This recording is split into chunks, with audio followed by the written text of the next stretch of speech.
Hello दोस्तों, तो शुरू करते हैं हंस की कहानी। चुड़ैल की कहानी। ये बात उस समय की है जब मेरी गर्मियों की छुट्टियां चल रही थी। उस समय मैं अपने मामा के गांव छुट्टियां बिताने गई हुई थी। वो गांव बहुत ही सुंदर था और वहाँ के खेत खलियान और पहाड़ भी काफ़ी सुंदर थे। गांव पहाड़ों के बीच में बसा हुआ था। वहाँ के लोग भी काफ़ी अच्छे थे। दिन में वहाँ पर काफ़ी गर्मी पड़ती थी, पर रात एकदम ठंडी थी। मैं और मेरे मामा रात में घर के बाहर ही खाट बिछाकर सोते थे। एक बार मैं देर रात तक अपनी मामी जी से बात कर रही थी।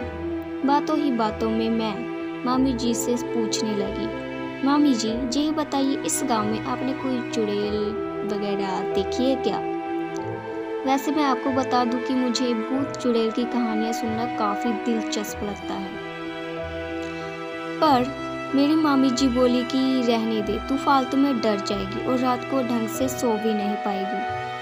पर मैं भी कहाँ मानने वाली थी। मैंने भी जिद पकड़ ली कि कहानी तो आपको सुनानी ही पड़ेगी। मेरी जिद के आगे वो भी झुक गई। उन्होंने कहा कि इस गांव में बहुत सी चुड़ैल रहती हैं, पर किसी को दिखाई नहीं देती। मैं बीच में ही बोल पड़ी कि जब किसी को दिखाई नहीं देती तो आपको पता कैसे चलता है कि वो जहाँ पर रहती है? मामी जी बोली कि हाँ, किसी ने उसे देखा तो नहीं है, पर फिर भी कुछ लोगों ने उसे महसूस जरूर किया है। मैं बोली कि क्या आपने उसे देखा और महसूस किया है? मामी जी हाँ शायद। मामी जी मुझसे मजाक मत करो, अगर आपने देखा है तो बताओ, मैंने उनसे पूछा। उनका जवाब, नहीं, मैंने नहीं देखा।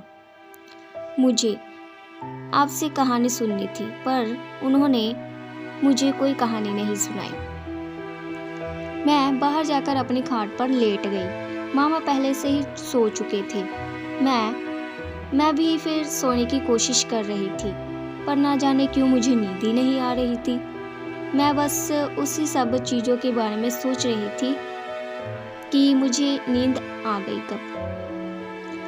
मुझे सही से तो नहीं पता, पर शायद आधी रात को मेरी नींद अचानक से किसी के पैरों की आवाज़ से खुली।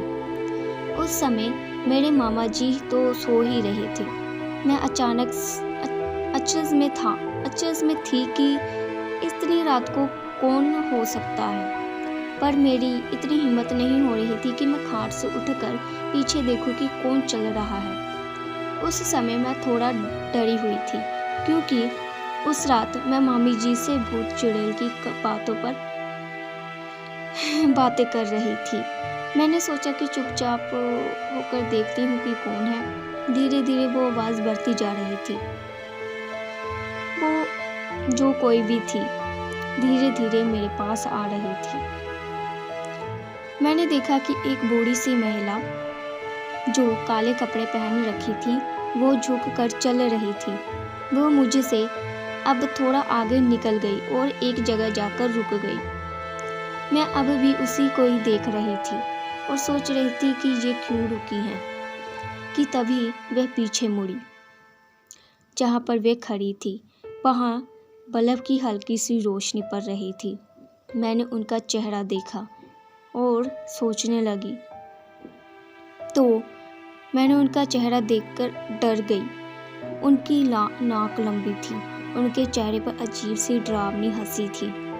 उनकी आंखें ऐसी लग रही थी जैसे वो मुझे ही देख रही हों।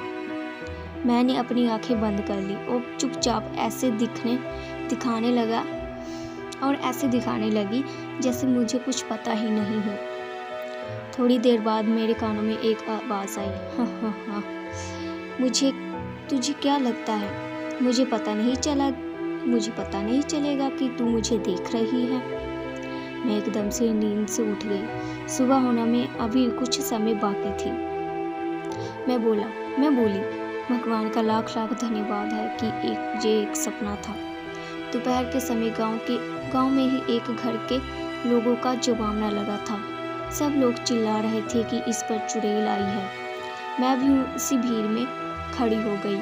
सामने एक महिला पागलों की तरह हरकतें कर रही थी। सब लोग बोल रहे थे कि इस पे चुड़ैल का साया है। कोई कह रहा था कि रात को ये बाहर पेशाब करने गई थी, फिर लौटी ही नहीं। सुबह ये गांव के आखिर में उगे बरगद के पेड़ पर बैठी थी और कुछ गांव वाले इसे वहां से लेकर आए हैं। वो सबको देखकर हंस रही थी। एक समय ऐसा भी आया जब उसने मेरी तरफ देखा और हंसते हुए बोली कि तुझे क्या लगता है, मुझे पता नहीं चलेगा कि तू मुझे देख रही है। मैं समझ गई कि मैंने जो रात में देखा था वो मेरा सपना नहीं था, बल्कि हकीकत थी। मैं बहुत डर गई और वहाँ से भाग गई। अगले ही दिन मैंने अपनी मामी जी से बोला कि मुझे घर छोड़ दो। मुझे नहीं पता था कि वो महिला कौन थी और वो मुझे क्यों देख रही थी। वो मुझसे क्या चाहती थी मुझे नहीं पता, पर उस गांव की महिला के साथ उसने क्या किया। पर अब मैं भी उस रातों के बारे में सोचती हूँ तो डर जाती हूँ। आई होप गाइस आपको ये हॉरर स्टोरी अच्छी लगी होगी। Thank you. Subscribe my channel.